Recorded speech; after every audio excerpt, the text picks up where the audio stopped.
ખ્યાતિ હોસ્પિટલ કાંડના બનાવ બાદ રાજ્ય સરકાર હવે હરકતમાં આવી ગઈ છે। ખ્યાતિ હોસ્પિટલ જેવા લેભાગુ તબીબો પીએમજે યોજનાનો દુરુપયોગ ન કરે તે માટે પીએમજે યોજનાની નવી માર્ગદર્શિકા બનાવવામાં આવી રહી છે, જેનું કામ હાલ અંતિમ તબક્કામાં પહોંચ્યું છે।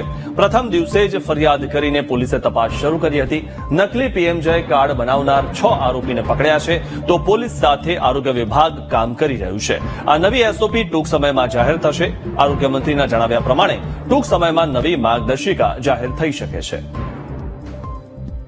એસઓપી તમારી આજની ઈચ્છા પણ હતી, પરંતુ એને લગભગ અંતિમ તબક્કામાં કદાચ 2-5% કામ બાકી છે, પરંતુ ખૂબ જલ્દીથી તમારા સમક્ષ ખ્યાતિના બનાવ પછી જે બનાવ ગુજરાત માટે પણ અને મેડિકલ જગત માટે પણ ડોક્ટરો માટે પણ ખૂબ શરમજનક એવો આ અધમ કૃત્ય હતું અને એના ઉપર આખી એની એનાલિસિસ કરી કાર્ડ કાઢવાથી માંડી અને છેલ્લે સારવાર થયા પછી બિલ ચૂકવાય ત્યાં સુધીમાં આપણે ગેપ એનાલિસિસ કરી અને કોઈને આ બાબતનો લાભ ન લઈ શકે એ પ્રમાણેની સ્ટાન્ડર્ડ ઓપરેટિવ પ્રોસિજર એસઓપી બનાવવાનું નક્કી કર્યું હતું। અંતિમ તબક્કામાં છે।